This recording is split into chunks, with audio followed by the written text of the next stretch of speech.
Et bonjour à tous et bienvenue dans ce nouvel épisode de Bye Bye Patron, le podcast de l'immobilier, de la liberté et des gros billets. Et aujourd'hui, on va parler gros billets, on va parler liberté, on va surtout parler de la news de l'événement. Et oui, le podcast a dépassé les 100 000 écoutes sur ma plateforme principale. Donc officieusement, ça va déjà dépasser les 100 000 écoutes parce qu'avant, j'avais une précédente plateforme et également que j'ai une chaîne YouTube qui n'est pas comptabilisée, plus il y a d'autres plateformes qui ne sont pas toujours comptabilisées.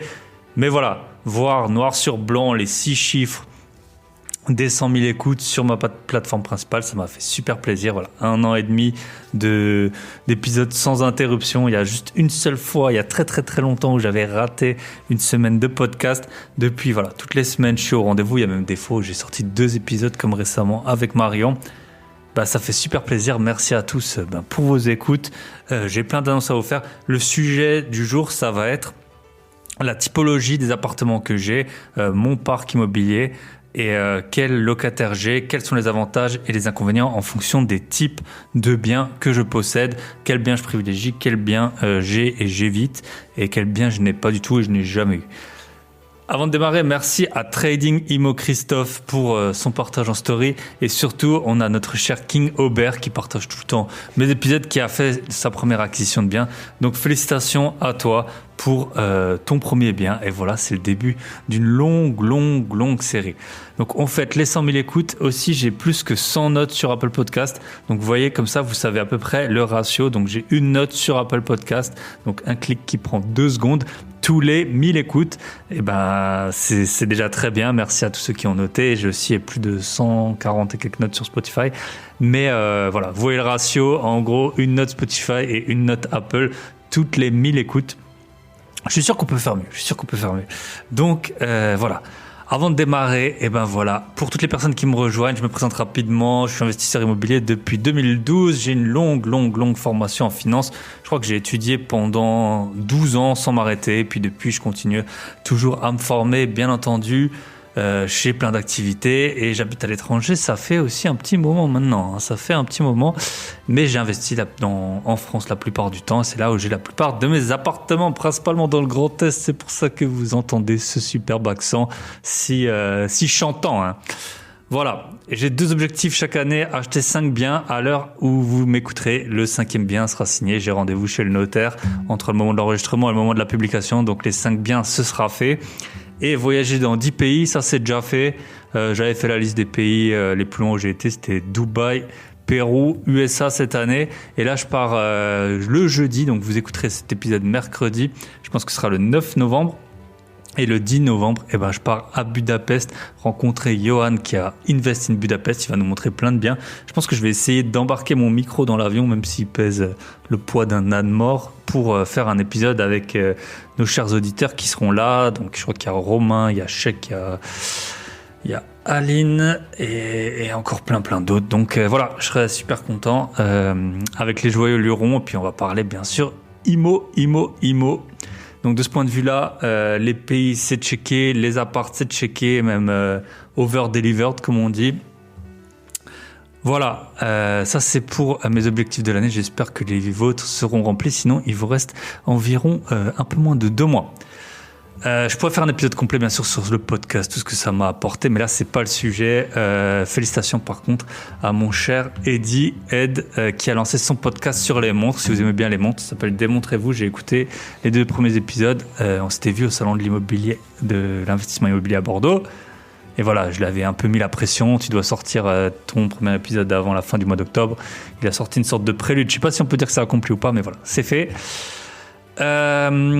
Et puis, pour les 100 000, voilà, vous l'attendiez. Non, vous ne l'attendiez peut-être pas, mais pour les 100 000 écoutes, je me suis dit que c'était le temps pour moi de vous faire une superbe formation, un programme pour vous faire gagner des gros billets. Et l'avantage de ce gros programme, je vais vous l'expliquer.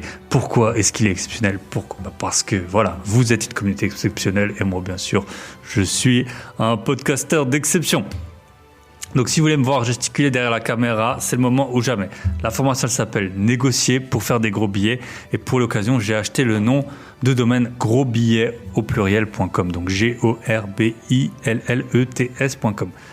Pour y accéder, je vais vous la décrire rapidement, mais pour y accéder, donc il y aura le lien dans la description, lien dans ma bio Insta, et sinon vous allez sur grosbillets.com, nego, N-E-G-O. Donc, grosbillet au pluriel.com /nego, N-E-G-O. Alors pourquoi j'ai décidé de créer cette formation? J'avais écrit un livre sur le sujet, déjà ça date, ça fait plus d'1 an et demi, et bien sûr dans le livre, on est obligé de faire des choix, on peut pas tout décrire, et puis aussi on peut pas très bien illustrer. Et en fait, chaque fois que je m'entretiens avec des investisseurs, on voit qu'on peut faire ce qu'on veut, on peut faire de l'allocation courte durée, acheter des biens sans travaux, avec travaux, de la colocation, des achats-reventes. Les bonnes affaires, elles se font à l'achat. Et ça passe souvent par la négociation, et c'est pour ça que je trouve que c'est vraiment un sujet essentiel, parce qu'en fait, quand vous vendez, vous pouvez, même si on dit que tous les jours il y a un pigeon qui se lève, c'est pas dit qu'il va picorer chez vous, et surtout vous êtes sur le bon coin, tout le monde voit les prix, les gens ils se renseignent, c'est des gros achats dans leur vie, et à la vente vous pouvez pas vraiment faire de super bonnes affaires en vendant beaucoup plus cher un bien. Bien sûr vous pouvez créer un petit effet coup de cœur avec la déco, des travaux, des biens remis à neuf, mais vous allez jamais faire c'est très très rare de faire vraiment une offre de fou à la vente. Par contre c'est à l'achat que là vous avez vraiment la possibilité de gagner beaucoup d'argent. Alors c'est pas tout de suite, mais c'est lorsque vous revendez ou alors pendant l'exploitation, bien entendu. J'ai écouté encore cette semaine le podcast de mon cher confrère podcasteur Paco. Il était avec un gars bien de chez nous, de l'Est, là, Michael Hartzheim, et lui il exprimait les deux idées que j'avance toujours, c'est pour investir, faire du volume et négocier. Je vous salue, très bon épisode. Très bon épisode, et puis Mickaël il passera un de ces jours sur le podcast. Je m'arrêterai chez lui voir un peu ses chantiers. Donc voilà, comme je vous l'ai dit, vous ne pourrez jamais vendre à des prix délirants. Par contre, vous pouvez acheter des super bonnes affaires. Alors quand j'ai décidé de tourner cette formation, je me suis posé plusieurs questions sur les problèmes liés aux formations en ligne. Ça fait 10 ans maintenant que j'achète des appartements et je me suis formé énormément, j'ai lu des livres, j'ai vu des formations, j'ai écouté je pense que c'est vraiment des milliers d'heures que j'ai écoutées. En plus, j'ai l'expérience aussi de nos élèves qu'on a dans le Club Invest. Donc voilà, tout ça a fait que j'ai pas mal d'expérience dans ces formations et pour moi, elles avaient toujours certains problèmes. Donc, moi, j'ai décidé de tous les résoudre parce que, voilà, c'est ça mon taf dans la vie, hein, résoudre des problèmes pour encaisser des gros billets. Alors, la première objection et le premier problème que je vois souvent sur Internet, c'est bien entendu la légitimité des formateurs. On sait jamais ce qu'ils ont, on sait jamais si en fait ils n'ont pas lu juste 3 livres et qui vous disent que c'est les rois du pétrole. Surtout, ça se trouve avec la bourse, le trading, etc.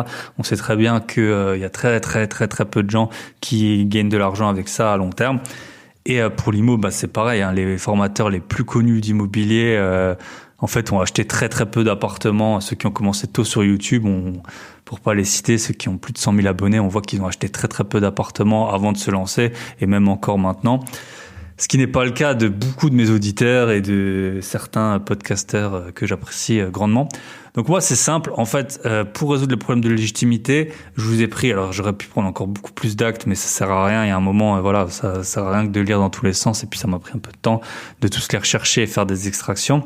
Mais j'ai pris 8 extraits d'actes d'achat où on voit clairement, donc 8 extraits d'actes notariés d'appartements que j'ai achetés, où on voit clairement que je me suis demandé comment est-ce qu'on voit que je fais une bonne affaire, parce que je peux vous dire que ça vaut le prix que ça, je peux vous dire n'importe quel prix, je peux vous dire n'importe quoi. Et moi, je trouve que la preuve, on peut dire authentique, vu que c'est sur un acte notarié, que vous avez fait une bonne affaire, c'est en constatant le paragraphe. Il y a un paragraphe très souvent sur la plus-value.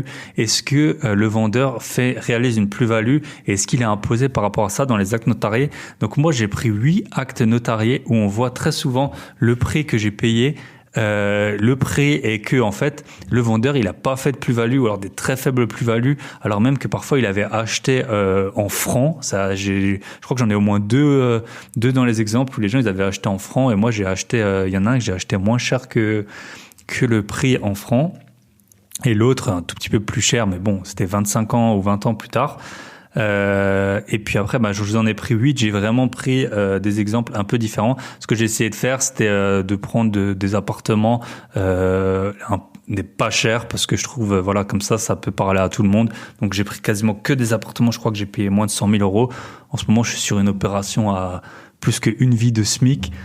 C'est pas pour ça, enfin ça va pas parler à tout le monde, hein, forcément. Donc même si j'ai une très grosse plus-value latente, puis c'est d'autres stratégies, c'était pas le sujet. Donc voilà, il y a moyen de faire des négos. Je voulais montrer aussi qu'il y a moyen de faire des négos sur les très petits biens. Après, j'ai déjà fait des négos sur des plus gros biens. On avait un membre du Club Invest qui avait un projet de plusieurs appartements en Île-de-France. On avait réussi à négocier 70 000 euros. Là, je me rappelle, j'étais à Athènes, ils m'appelaient et on était là à voir la stratégie parce qu'il y avait d'autres acheteurs. Donc, il fallait vraiment mettre le curseur tout pile au prix le plus bas, mais juste 1 000 euros de plus que ce que les autres acheteurs allaient proposer. On avait réussi vraiment à choper une bonne baisse de prix. Et puis là, on a un membre dans le Club Invest, Nicolas, qu'on salue. Il est arrivé il y a 2-3 semaines et là, il a déjà trouvé un bien. On a réussi à lui faire négocier plus de 10% du prix du bien alors qu'il est déjà loué avec une renta d'environ 10% brut. Donc, on voit que c'est encore possible de négocier plus que jamais. Donc voilà, ça c'est le problème de légitimité. Je pense qu'il est réglé. Vous pouvez voir mes avis sur Trustpilot. Les actes notariés, voilà, ils sont pas sortis du chapeau que je vous ai montré.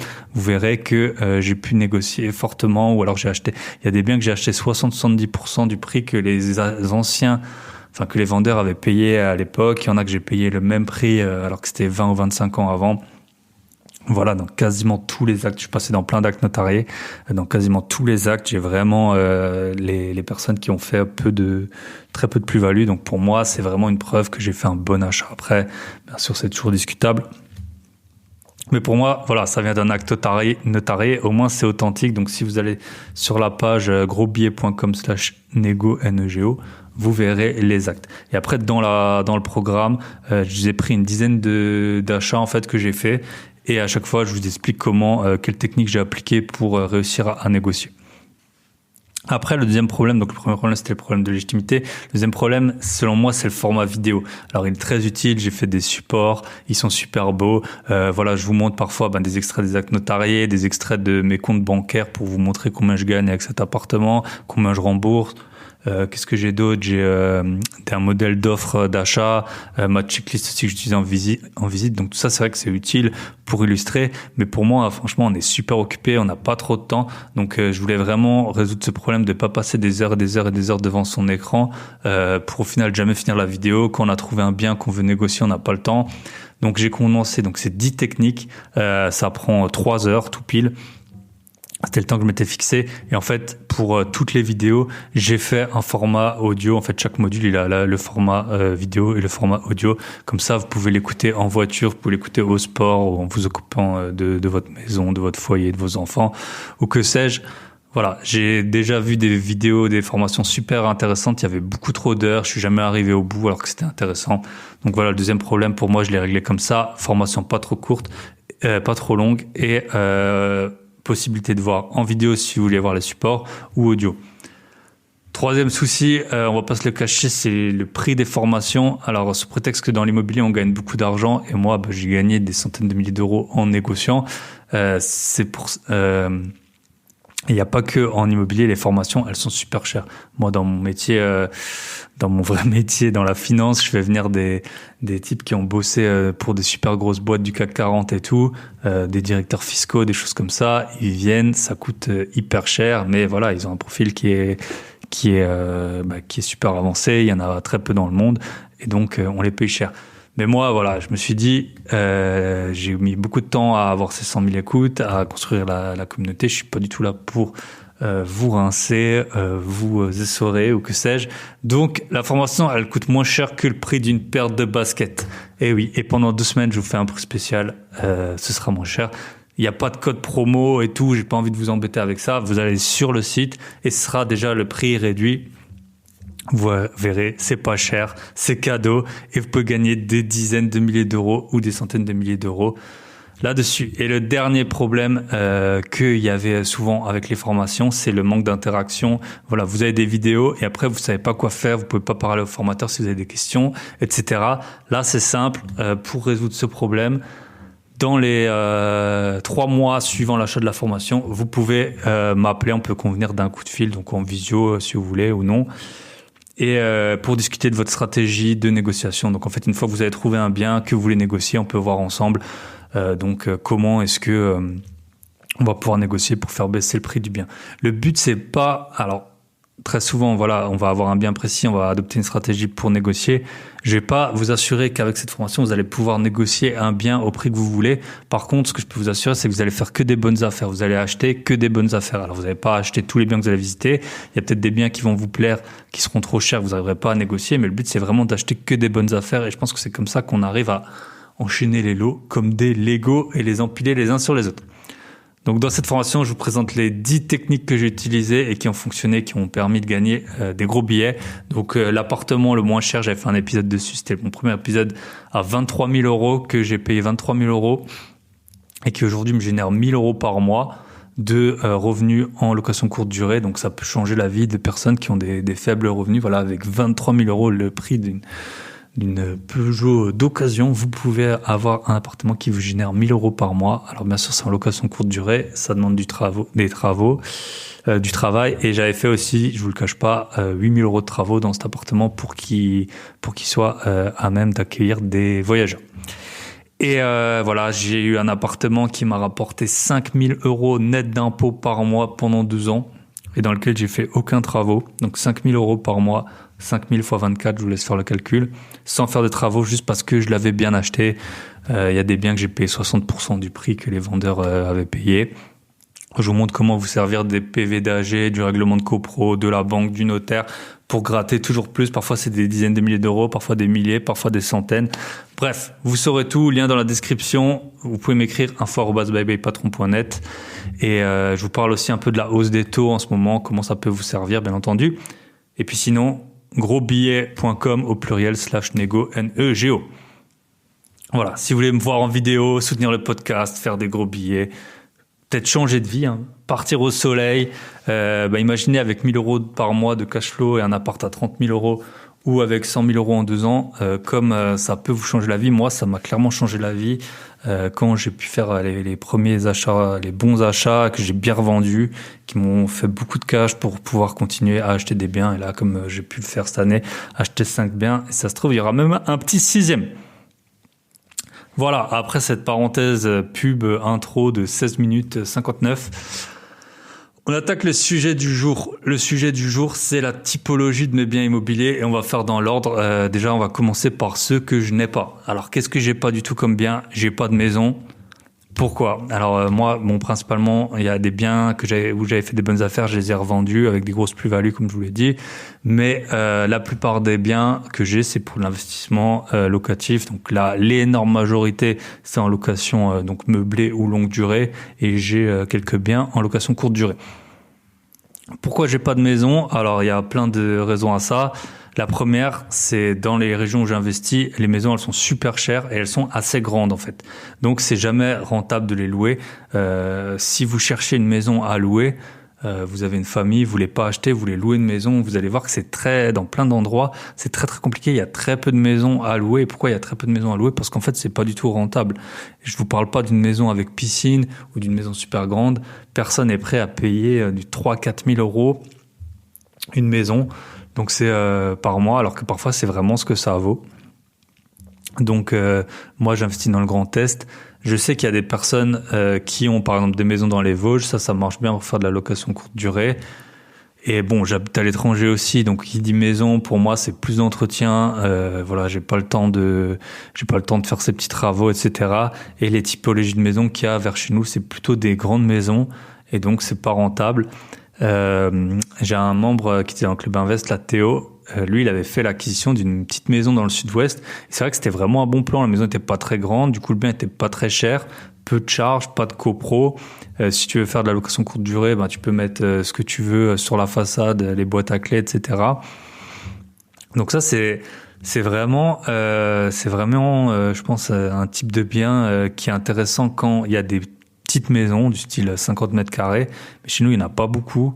Aussi, vous allez être en concurrence avec des familles qui auront des budgets, qui auront pas du tout une optique d'investissement ou de rentabilité, et qui seront prêts à payer un peu n'importe quel prix pour si la maison vous convient, que l'école est bien pour les enfants, etc. Donc j'ai pas de maison. Il y en a, je pense qu'il y a vraiment des bonnes affaires à faire avec les maisons. Mais moi ça rentre pas dans ma stratégie et dans mon mode de vie qui est de pas être sur place. De la région où j'investis, il fait pas Le Nord-Est, c'est pas là où il fait le plus beau. J'avais eu aussi une autre personne sur le podcast, Fabienne, qui elle faisait de la location courte durée dans le Sud-Ouest. Ça fonctionnait très bien. Donc voilà, pas de maison, principalement problème de budget, de rentabilité, j'avoue, j'ai assez peu d'expérience du coup dans les visites de maison parce que j'en ai visité très peu. Et puis moi, je pense que j'ai un biais, c'est que j'habite dans un appartement vu que je voyage souvent. Je me suis jamais embrouillé avec mes voisins, alors que presque tous les gens que je connais qui ont des maisons, ils s'embrouillent avec leurs voisins pour des histoires de haies, de tonte de gazon, je sais pas quoi. J'ai l'impression que c'est toujours des gros problèmes. Qui gare sa voiture dans quelle rue, etc. J'ai pas du tout envie de m'embêter avec ça. Et puis voilà, moi mon mode de vie, c'est habiter en ville dans un appartement proche des transports parce que je bouge beaucoup. Voilà, ça va pas très bien avec ça. Deuxième point, les immeubles. Alors je sais qu'il y a beaucoup d'investisseurs IMO qui... Allez, je fais une petite pause pour boire un petit peu d'eau. Alors les immeubles. Beaucoup d'investisseurs ont des immeubles. Moi, j'en veux pas pour le moment, pour plein de raisons. Alors, comme je vous l'ai dit au début de l'épisode, moi, j'ai une longue formation en finance. Et qui dit finance dit toujours diversification du risque. Pour moi, les immeubles, c'est concentré au même endroit, un même risque. Alors, je vais vous expliquer pourquoi je dis ça. J'ai un très bon ami à moi. C'est d'ailleurs mon expert comptable. Il avait commencé l'investissement avant moi.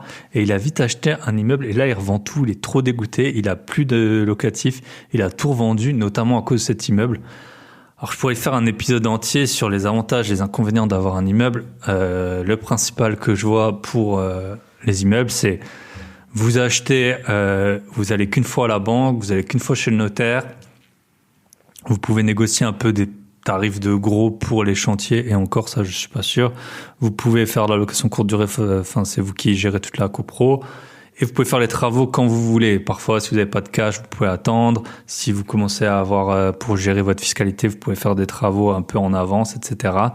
Donc, ça, pour moi, c'est les gros avantages. Donc, on peut vite se faire un patrimoine immobilier rapidement. On va une fois chez le notaire, une fois chez le banquier. Et on peut gérer les travaux et l'exploitation. Après, plein de personnes disent qu'on achète au prix de gros. Alors moi, c'est pas du tout l'expérience que j'ai. Moi, j'ai des biens principalement dans 3 villes de plus de 100 000 habitants. Là-bas, c'est simple, les immeubles coûtent plus cher au mètre carré que les appartements. Pour le prix d'un immeuble de 4 appartements, vous pouvez en acheter 5, surtout en négociant. Donc voilà, pour moi, c'est pas les mêmes acheteurs. Les immeubles, c'est des investisseurs qui ont souvent peut-être beaucoup d'argent. Des gens peut-être qui font les travaux eux-mêmes et donc pour eux c'est peut-être rentable de faire les travaux, mais moi j'ai jamais vu d'immeuble. Alors après au bout d'un moment j'ai aussi, faut dire ce qui est, arrêté d'en chercher, mais j'ai jamais vu d'immeuble vraiment intéressant. Qui dit immeuble pour moi, c'est soit il y a un immeuble vide, il faut faire des gros travaux. Moi j'ai acheté beaucoup de biens dans des villes pas très chères, donc qui dit travaux dit voilà, après votre bien il vous a peut-être coûté plus cher que le prix du marché ou le même prix alors que vous êtes galéré pendant 2 ans à refaire tout un immeuble. Donc soit vous avez un immeuble qui est complètement éclaté, il faut tout refaire, soit vous avez un immeuble qui est déjà loué et en fait les gens qui ont des immeubles souvent ils en ont plusieurs et ils mettent un peu n'importe quoi comme locataire. J'ai déjà visité des immeubles, franchement c'était scandaleux, j'ai failli appeler je sais pas si c'est la DAS ou enfin un truc comme ça, les services sociaux, parce que c'était vraiment horrible. Les gens ils vivaient dans des conditions à même la dalle et tout ça, c'était dégueulasse. Il y avait des infiltrations partout. Donc voilà, les gros inconvénients que je vois aussi, c'est que vous avez des rez-de-chaussée. Alors les rez-de-chaussée, ça me dérange pas trop, mais souvent il y a quand même des gens qui sont un peu moins bien dans les rez-de-chaussée, les locataires. Et surtout, vous avez 3 ou 4e étage sans ascenseur. Moi, j'en achète pas. Je trouve que ça limite trop les locataires que vous pouvez avoir. Vous pouvez pas avoir les familles avec enfants en bas âge qui ont parce que souvent dans les immeubles qu'on achète, il y a pas d'ascenseur. Donc vous avez pas les personnes handicapées, pas les vieux, pas les jeunes couples avec enfants. Ça limite beaucoup les prix. Voilà, vous allez comparer le prix de l'immeuble en entier avec le prix du marché de la ville, alors que vous avez des appartements qui valent moins. Il y a des appartements mansardés également. Donc voilà, moi j'ai pas le temps de gérer tous les travaux. Et vous pouvez me dire ce qu'on veut. En France, on sait que voilà, parfois il y a un peu l'État, il contrôle beaucoup vos impôts, mais pas toujours la rue. Je sais pas comment on peut dire ça de façon politiquement correcte, mais en gros, mon pote qui avait son immeuble, franchement, c'était pas une rue horrible. C'était pas la meilleure, mais c'était pas une rue horrible. Déjà, la rue, elle s'est vachement dégradée. Ensuite, il y avait un espèce de drive de supermarché qui a fermé en face de chez lui. Maintenant, ils sont en train de construire des immeubles tout récents. Pendant ce temps, ça fait 2 ans, ça squatte à fond sur le parking en face, musique à fond. Donc vous achetez, il y a un magasin qui tourne, vous dites le soir, il n'y aura pas spécialement de nuisance. Là, musique à fond. En fait, moi, je suis allé dans l'immeuble pour le faire visiter. Donc j'ai parlé avec les locataires, ils m'ont dit qu'ils voulaient tous se barrer en fait à cause de ça. Et après l'immeuble, donc il est, je sais pas si on peut dire jumelé, mais voilà, c'est enfin pas une barre, mais les immeubles sont côte à côte. Et l'immeuble d'à côté, ils ont logé des sans-papiers qui sont beaucoup trop dans l'immeuble, qui font le bordel. Quand ils appellent la police, ils viennent pas. De toute façon, voilà, les gens ils sont sans-papiers. Donc je pense qu'ils ont d'autres problèmes à régler que le bordel. Donc voilà, c'est que des faits externes. Mon pote, il pourrait avoir refait tip-top l'appartement, l'immeuble, et d'ailleurs il avait refait une grosse partie. Les appartements, ils étaient vraiment pas mal. Et pourtant, il avait ses nuisances et puis personne faisait rien. Et son immeuble, il y avait déjà des gens qui s'étaient barrés. Ceux qui restaient, ils étaient restés juste parce qu'en fait le loyer était pas trop cher. Mais à côté de ça, il y avait pas de... Voilà, il y avait des nuisances. Aussi, souvent, je trouve... Moi, j'aime bien, on verra après, acheter des apparts de 40-50 mètres carrés.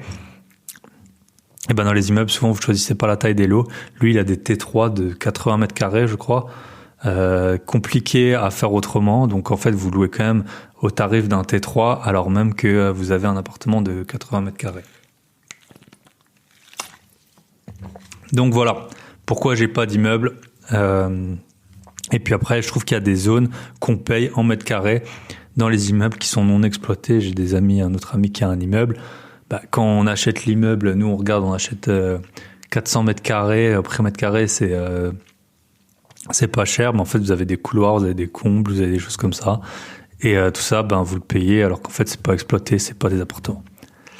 Donc voilà, ça c'est les biens que j'ai pas de maison, pas d'immeuble.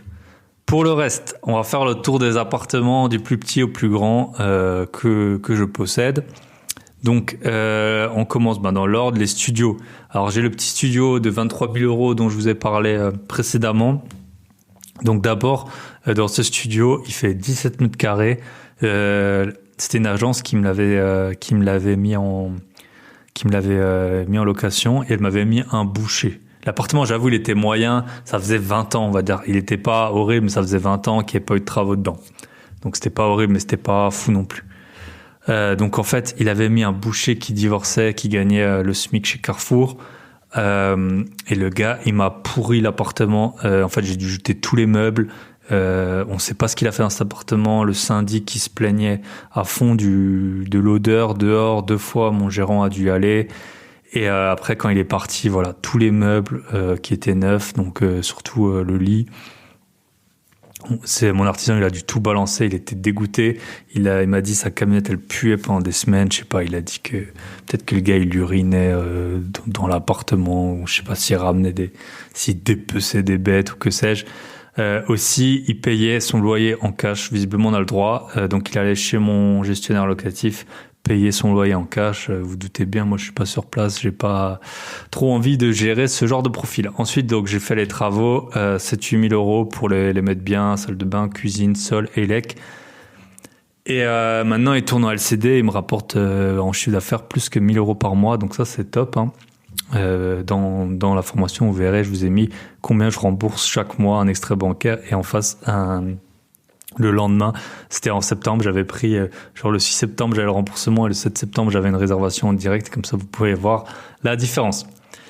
Deuxième studio, alors là, c'était dans une ville méga chère. J'avais acheté un studio, j'avais fait une très bonne affaire, je le louais 1 000 € par mois.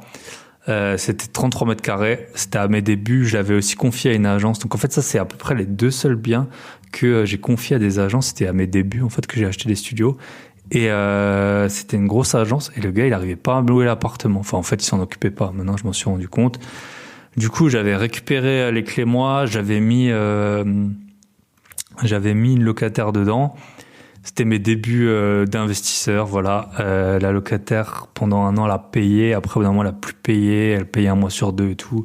J'ai dû aller au tribunal. Le quartier, c'était pas trop amélioré, hein, faut dire ce qui est. C'était plutôt dégradé, mais l'appartement, vu que je l'avais très bien acheté, je l'ai revendu. J'ai pris une bonne plus-value. Et puis j'ai pu récupérer une partie de la somme. La locataire, avant de partir, m'avait quand même... donc en fait, quand on a eu la décision de justice, elle est partie. Et elle m'avait quand même repeint l'appartement, donc ça m'a aidé pour le revendre. Mais donc les studios, voilà, perso, je conseille moyennement. Là, j'ai eu, en tout cas, bon, si c'est pour faire de la location courte durée, je pense que c'est pas mal. Mais sinon, vous avez vraiment les profils les plus précaires. Donc moi, celui qui pourrit l'appartement et puis l'autre qui m'a pas payé au bout d'un moment. Donc c'était au début de ma carrière d'investisseur. Et depuis, j'ai plus racheté de studio parce que en fait, on parlait souvent du turnover quand des studios, que ça change souvent. Alors moi, c'est pas vraiment un problème, je trouve. Depuis qu'il y a Le Bon Coin, on peut trouver facilement des gens pour rentrer dans les studios. Mais en fait, vous avez vraiment les profils les plus précaires. Et donc, qui dit problème de paiement. Et puis après, il peut y avoir des gens... moi, je vous dis qu'il y en a un qui m'a pourri mon appartement. Il peut y avoir des gens, je suppose, avec des revenus plus élevés qui peuvent faire la même chose. Mais en tout cas...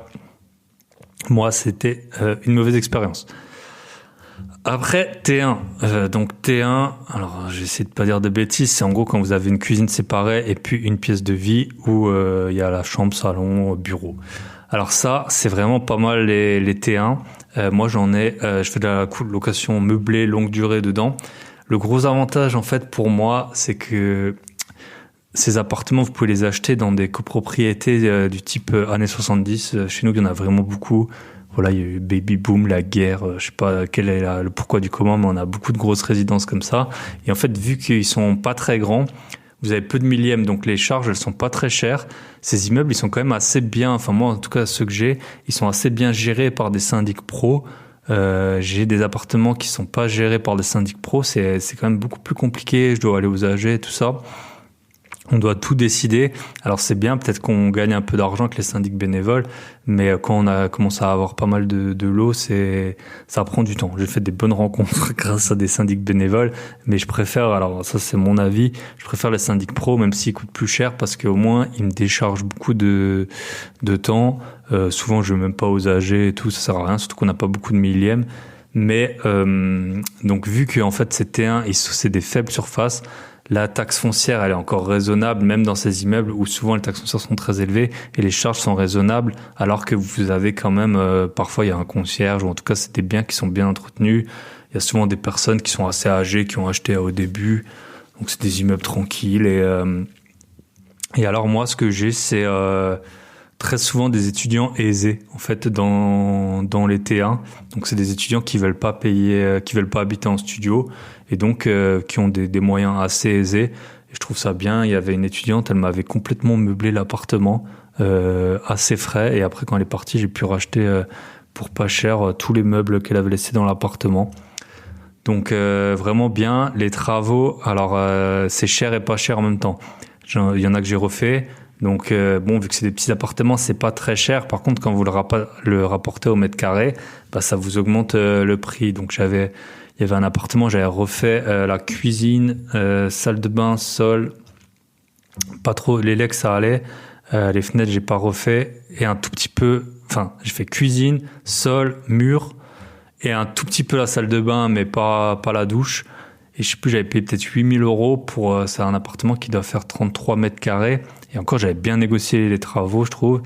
Ça vous augmente quand même de 200-300 euros le mètre carré, le prix que vous avez payé, alors qu'une cuisine, une salle de bain, ça coûte le même prix dans un T1 ou dans un 100 mètres carrés. Donc quand vous vendez, c'est pas pareil de répartir ces travaux sur 100 mètres carrés ou sur 33 mètres carrés. Mais franchement, si je pouvais... J'en visite pas souvent, j'en trouve pas souvent, mais si je pouvais en avoir un peu plus, vraiment dans les villes étudiantes, je trouve que c'est des bons biens. Donc voilà, des bons profils que j'ai, et peu de charges de copro, même dans les grosses copros. Après les T2 et T3, c'est vraiment les appartements que j'ai le plus, c'est les biens que je préfère. Donc je vais vous dire pourquoi. Donc ça c'est vraiment la grosse masse des biens. Je pense que cette année, je suis en train de réfléchir, mais je pense que j'ai acheté quasiment que des T2 et des T3. Donc sur les 5 biens là que j'ai achetés. Non, un T1 et T2, T3 sinon. Et puis l'an dernier, j'ai dû acheter aussi que des T2 et des T3. Alors, pourquoi c'est bien ? Les T2, déjà, ce qui est bien, vous pouvez encore, c'est la taille limite, je trouve. Avec les T3, des petits, vous pouvez encore le faire, mais vous pouvez faire encore du meublé. Donc, quand vous êtes en nom propre, faire du meublé, voilà, c'est un gros avantage fiscal. Vous pouvez amortir le bien. Après, le T2, ça commence à être compliqué. Dans les villes pas chères, les T2, ils se louent. En fait, la garantie Visal, elle est jusqu'à 600 € charges comprises. Donc, pour les T2, vous pouvez être en dessous de ça. Et en gros, vous pouvez accepter maintenant, vu que la garantie Visal, donc pour ceux qui ne savent pas, c'est la garantie de l'État qui couvre énormément de profils maintenant. Les gens de moins de 30 ans, les gens qui sont en déplacement professionnel, les personnes qui gagnent moins de 1500 € net. Donc, dans les villes où l'immobilier est pas cher, peut-être un T2 de 40 et quelques mètres carrés. Très récemment, j'en ai mis en location. Eh ben, ça se loue moins de 600 € charges comprises. Et donc, vous pouvez accepter presque tous les profils dès lors que les gens, ils ont l'air propre sur eux, qui vont pas vous casser l'appartement. Donc ça, c'est un gros avantage pour moi. Pas de garantie et loyer impayé à payer, parce que sinon, j'ai des garanties privées. Et, ben voilà, moins c'est cher, plus vous avez de monde. Vous pouvez faire de la location courte durée, pour 4 personnes, 2 personnes dans une chambre, 2 personnes dans le séjour. Personnellement, pour les biens, alors on a un T2, on a un grand T2 d'ailleurs aussi qu'on a en location courte durée. Là, on a carrément 5 personnes, 2 dans le séjour et 3 dans une chambre. Mais il fait, je crois que 60 mètres carrés. Sinon, dans les T2, par contre, j'ai quasiment que des célibataires qui visitent ou qui habitent. J'ai un couple, je pense. Donc le risque, vu que c'est petit, si vous louez à des couples, bah, c'est qu'ils cassent.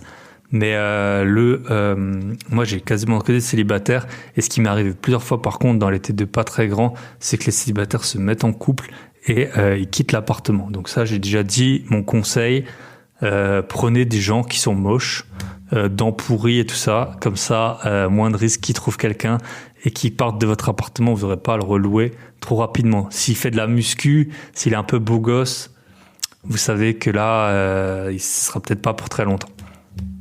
J'ai vraiment très peu de problèmes avec ces appartements. Je trouve vraiment que c'est un bon ratio. Souvent, j'ai des jeunes actifs là-dedans.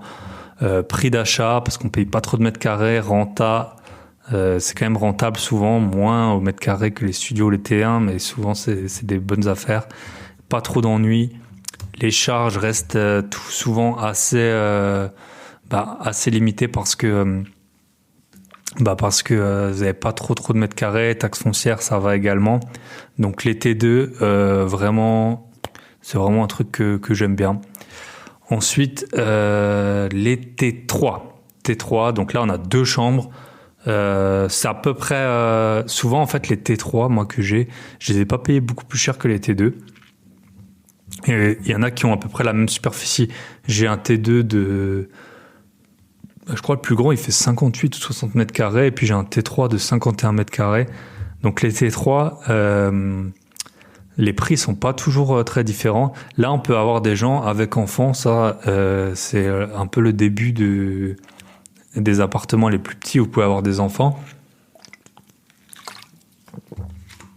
Donc soit vous avez... ce que j'ai là-dedans, c'est souvent des mères célibataires. Donc pour aller leurs enfants...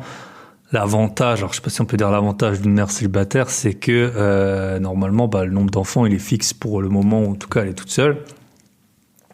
Et après, j'ai des couples avec un enfant, ça arrive aussi. Mais bon, si c'est un couple de jeunes avec un enfant, il peut avoir peut-être un deuxième enfant et donc du coup, ils vont quitter le logement plus rapidement. Mais c'est pas très grave. Les familles, souvent, ça se passe assez bien. Là, par contre, on est vraiment à la limite pour faire du meublé. Les T3, j'avoue, en fait, celui de 51 mètres carrés que j'ai, il est meublé, mais en fait, je l'avais payé pas très cher. D'ailleurs, il est dans ma formation, là, sur la négo. Je l'avais payé 54 000 €. Et, celui-là, en fait, je l'ai mis en mode pour une personne. Donc, j'avais fait un bureau, salle à manger, dans la chambre, dans une des 2 chambres, et dans l'autre, j'avais fait la chambre.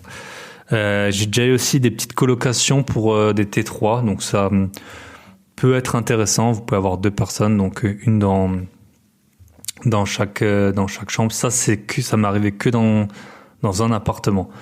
Donc voilà, ça c'est les avantages du T3. Donc ça c'est assez mixte, comme c'est là où vous allez toucher pas mal de monde quand même, hein. Vous allez toucher donc les peut-être 2 étudiants, les couples avec un enfant ou qui veulent un enfant, les mères célibataires avec un enfant ou pères célibataires, hein, bien sûr. Moi j'ai toujours eu que des mères célibataires qui sont venues visiter mes T3. Donc ça reste assez large comme panel de locataires potentiels. Et ensuite, on arrive au T4. Alors T4, T5, c'est assez dur de faire la différence parce qu'en fait, si vous avez une salle à manger ou non, mais souvent les deux sont collés, enfin ou ensemble. Alors là, on n'a que un seul. Je l'ai avec Michel, mon associé. Alors le souci que j'ai avec cet appartement que j'ai eu, c'est en fait on l'avait acheté, j'avais fait une offre avant le Covid, c'était en janvier 2020. J'avais bien testé la demande locative pour ce bien et j'avais eu des gens, des médecins qui venaient dans la région, des assez bons profils. Et après, en fait, post-Covid, quand j'ai acheté vraiment, là, j'ai eu que des messages de cas sociaux. Donc des couples avec beaucoup d'enfants qui touchent environ 3 000 € d'allocation par mois. J'ai eu des gens, mais ils avaient 5 enfants, 6 enfants. Bien sûr, les gens qui travaillaient pas, ou des gens qui disent qu'ils font du black, ou des choses comme ça. Et j'ai eu que un couple qui était normal, en fait. Normal, voilà. Faut pas dire ce que j'ai vu. Normal, enfin, qui avait un profil convenable pour louer cet appartement, parce que moi, je m'étais dit, c'est un appartement, on louait moins de 1 000 € par mois. Je m'étais dit, n'importe quel couple où les deux travaillent, ça devrait suffire pour payer le loyer. Alors, et en fait, j'en ai pas eu beaucoup. Donc là, ça a été, on a que un grand appartement. Et ça a été un peu une leçon pour nous. Les inconvénients. Donc, ce qui est bien, c'est que ces couples, il est rentré en août 2020. Donc maintenant, ça fait plus que 2 ans qu'ils sont là. Et au début, c'était un peu tatillon. Et maintenant, ils nous payent depuis. Et puis, ils n'ont pas prévu de partir, je pense. Le problème de ces biens, alors il y en a plein. Vous allez avoir, en fait, il faut vous poser la question, qui c'est qui va louer ce genre d'appartement? Alors, vous pouvez avoir des gens qui sont en déplacement avec des familles, bien entendu, mais sinon, en fait, vous allez avoir des profils de gens, surtout dans les villes où l'immobilier est pas cher, ça va être que des profils de gens qui peuvent pas acheter d'appartement. Parce que quand on est sur ces surfaces, c'est pas des logements qu'on veut temporairement, c'est souvent on a déjà une famille, on est déjà un peu installé dans la vie. Et donc, en fait, vous allez avoir beaucoup de profils de personnes qui peuvent pas acheter, donc qui travaillent pas, par exemple. Et donc, c'est pas les meilleurs locataires, hein, forcément. Et en tout cas, moi, je privilégie quand même toujours les gens qui travaillent pour louer mes appartements. Et donc, en fait, vous allez avoir quelques profils à la marge, donc des gens qui sont en déplacement avec leur famille, mais peut-être qui voudront des maisons.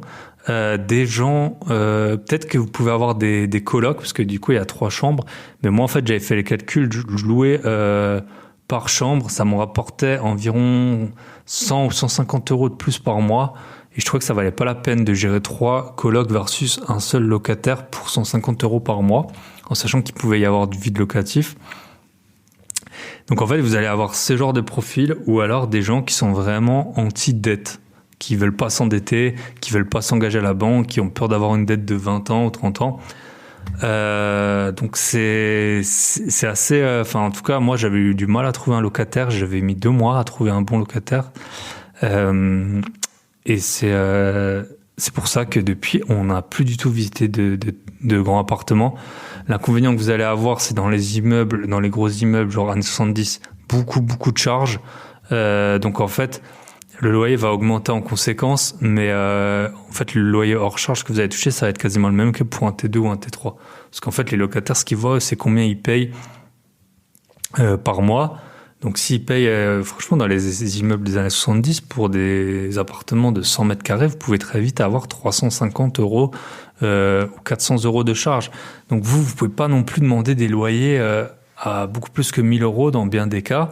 Donc en fait, si vous louez par exemple 900 avec 400 € de charge, ça se trouve, ça va être le même prix qu'un appartement que vous allez louer 500 avec 100 € de charge en plus. Donc, non seulement vous allez payer plus cher, mais en fait, vous allez avoir le même montant hors charge par mois.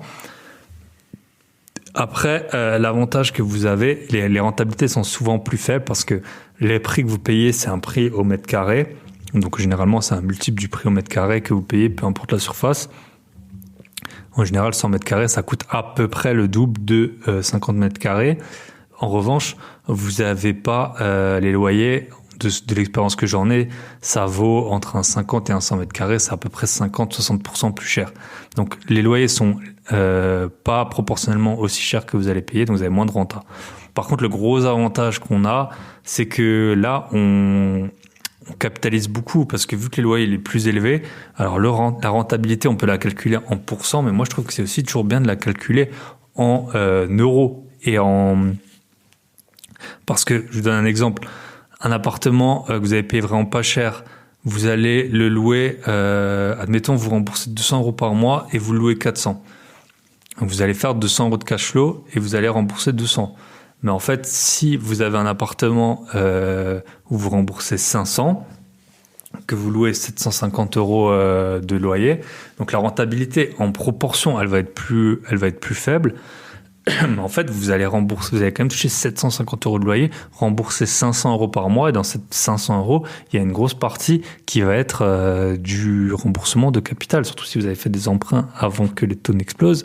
Une grosse partie, ça va être du remboursement de capital, et ça, c'est de l'enrichissement à moyen ou long terme. Donc, c'est bien d'avoir des grosses rentas, mais souvent, c'est sur des petits biens. Après, les plus grands biens, quand vous commencez à avoir 8,5-9% de renta, et ben ça fait quand même des gros remboursements chaque mois, même si vous n'avez pas un cash flow énorme. En gros, le cash flow, au bout d'un moment, il va vous permettre de payer les travaux et la taxe foncière. Mais ça fait quand même tous les mois, en fait, vous allez rembourser 500 euros d'emprunt sur un bien. Donc moi, je trouve que c'est quand même intéressant. Le gros problème également, c'est les taxes foncières. Je crois que sur cet appartement, j'ai plus de 1200 euros de taxes foncières. Donc ça dépend bien sûr des villes. Moi, l'appartement que j'ai pas d'extérieur. C'est vrai que c'est un truc auquel j'ai pas prêté beaucoup d'attention parce que moi, je passe pas beaucoup de temps chez moi, donc je passe souvent sur mon balcon. Mais c'est un reproche qu'on m'a fait souvent, en fait, qu'il n'y ait pas de balcon. Et aussi, il faut penser aux possibilités de stationnement. Voilà, ça va être des appartements pour des familles ou des gens qui travaillent. Donc souvent, ils ont besoin d'une voiture. Si vous n'avez pas de possibilité de stationnement, je pense que ça va être un gros frein. Donc voilà ce que je peux vous dire sur les lots donc T1, T2, T3, T4 studio. J'ai pas d'appartement plus grand, j'ai pas de colocation. Je trouve que dans les villes où je suis, ça s'y prête pas. J'ai déjà un peu testé la demande. Je trouvais qu'il y avait pas beaucoup de monde qui répondait sur les annonces. Donc j'ai pas d'appartement plus grand que ça. Après, il y avait une petite parenthèse que je voulais vous faire, c'était les garages. Alors ça a été un peu l'investissement à la mode, je pense surtout dans les années 90-2000. J'en ai quelques-uns, je les ai toujours achetés avec des appartements. Et là, le dernier appart que j'achète 2 garages fermés avec. Alors j'avoue que, en fait, ça m'arrive de les louer à part des apparts pour plein de raisons. Et souvent, ça augmente assez bien la renta. Quand même, c'est un bon moyen d'augmenter la renta, de louer les garages à part, parce que les gens, ils se rendent pas trop compte de la plus-value d'avoir un garage en tant que locataire, surtout si la rue est gratuite autour, alors qu'en fait, c'est très très pratique, je trouve, dans beaucoup de cas, d'avoir un garage où il y avait des gens, des locataires qui n'ont pas besoin de voiture. Les garages, franchement, je les loue presque toujours à des mecs qui sont assez louches. C'est souvent pour stocker des trucs. Des gens aussi qui n'ont pas spécialement beaucoup de moyens, mais qui s'achètent des grosses voitures type Audi. J'en ai un, il a une Audi A6. J'en avais un, il avait une Audi S3 dans un autre garage. Souvent, c'est des gars un peu bizarres, j'avoue, qui viennent voir les box de garage. Après, c'est vrai que vous avez des baux qui sont assez souples. Vous pouvez très facilement dire aux gens de partir. Vous n'avez pas besoin, moi je passe pas par mon gestionnaire pour ça. Le bail il est vite fait et puis ça tombe tous les mois. Mais franchement, acheter que des garages, je sais pas. Là, on a Pierre, là, qui je parle souvent sur Instagram, il a acheté une grosse batterie de garage. À voir le retour qu'il a. Les garages aussi, vous avez le problème de la fiscalité. Si vous n'êtes pas en SCI, ça peut être assez compliqué, la fiscalité. Et qu'est-ce que je peux vous dire d'autre sur les garages? Les taxes foncières sont souvent assez élevées, hein. Elles représentent souvent plusieurs 2 voire 3 mois de location. Donc ça, il faut vraiment en avoir conscience quand vous achetez un garage.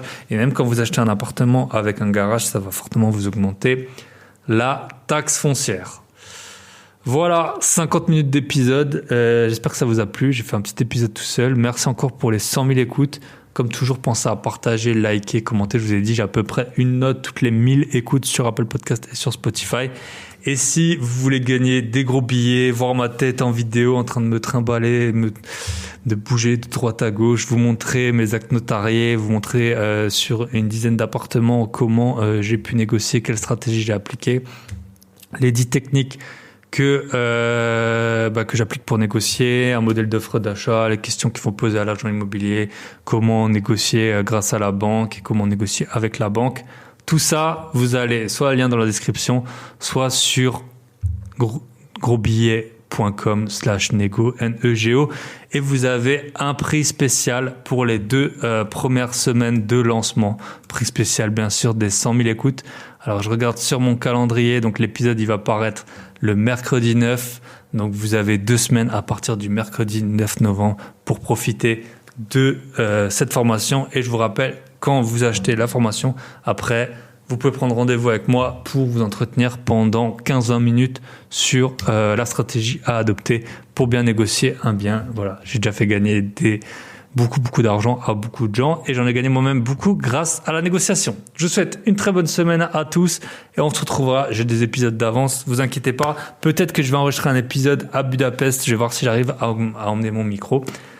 Je vous souhaite une très bonne semaine à tous et à très bientôt. Bye bye.